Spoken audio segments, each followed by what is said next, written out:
Poco antes de iniciar la segunda parte de preparación de esta sala, pues apareció en el mercado una obra inédita y gracias a la siempre generosa y rápida colaboración de la Fundación de Amigos del Museo del Prado, tuvimos la posibilidad de adquirirlo y que ingresara en el Museo del Prado.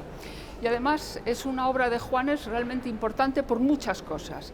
Sabemos por la documentación que Juanes hace, como otros artistas del siglo XVI español, pequeños oratorios, trípticos pensados para las devociones privadas, particulares, pero realmente son piezas que han quedado muy pocas, piezas pequeñas que servían como objetos de devoción, objetos de regalo muy exquisitos para monasterios, a veces particulares, que dotan como parte precisamente de la dote de alguna monja de estas piezas muy singulares.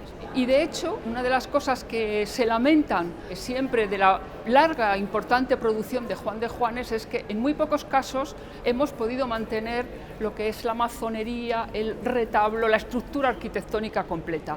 Por eso la aparición de este conjunto realmente, como digo, es un unicum, porque además contiene como pieza singularísima una pieza de alabastro anterior, 40 años anterior a la producción, a la ejecución de ese retablo, que en torno, yo calculo por cuestiones estilísticas, hacia 1560, en el cénit de su carrera, Juan de Juanes se le debió de entregar una pieza tan valiosa como esa pequeña placa de alabastro para que guarneciera y al mismo tiempo pusiera en valor una pieza que también era bastante frecuente como uno de esos regalos, bien de presentación o bien para tener la posibilidad de ejecutar luego piezas mayores de los escultores que trabajaban en ese momento.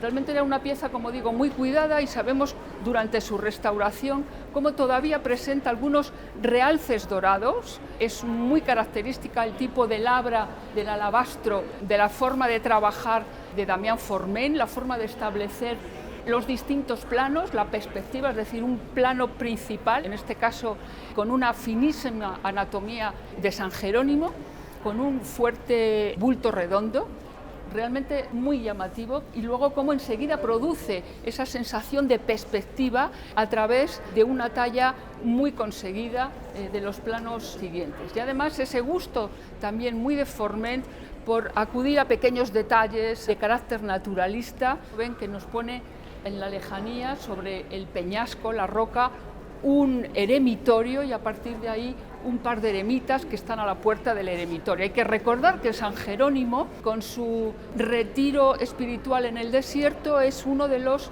conformadores de la vida monástica, ¿no? Y de la vida de los eremitas y luego de los monasterios. Las figuras de estos dos santos tan característicos del mundo, especialmente valenciano, que van a ser San Pedro Mártir y San Vicente Ferrer, les mete pensando precisamente en el efecto de perspectiva que va a tener el oratorio abierto bajo unos arcos en esviaje realmente muy delicados, muy bien pensados. También presenta, y eso lo vemos cuando está cerrado, cuando nos desplazamos a los lados, unos alerones en forma animal que realmente son de un trazo muy fino, con garras de animal monstruoso, y aparece en este retablo.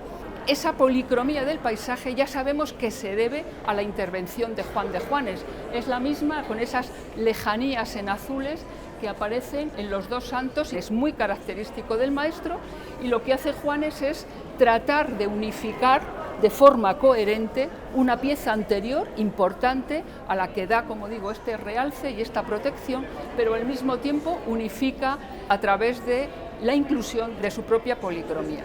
Tiene alguna pérdida puntual, como es la cabeza del Cristo del que está orando San Jerónimo, en una iconografía muy característica, el santo arrodillado en su retiro penitencial, en donde además va a traducir las Sagradas Escrituras, los libros fundamentales de la Biblia, al latín, ¿no? Pero le vemos en esta representación con la piedra con la que está golpeándose el pecho mientras está contemplando el crucifijo, y acompañado de lo que es el animal con el que siempre aparece San Jerónimo, que es el león en primer término. La fortuna crítica de Juanes ha ido cambiando con el tiempo. Hace 200 años era uno de los grandes maestros de la pintura española. Hoy realmente le consideramos como lo que realmente fue. Para empezar, un mito de la pintura valenciana. Se consideró, como digo, tempranamente una de las grandes referencias de todo el Reino de Valencia. En el siglo XIX es una referencia fundamental. Hoy queremos que sea un vértice fundamental también en lo que es estos espacios que dedicamos a la pintura medieval y del Renacimiento español.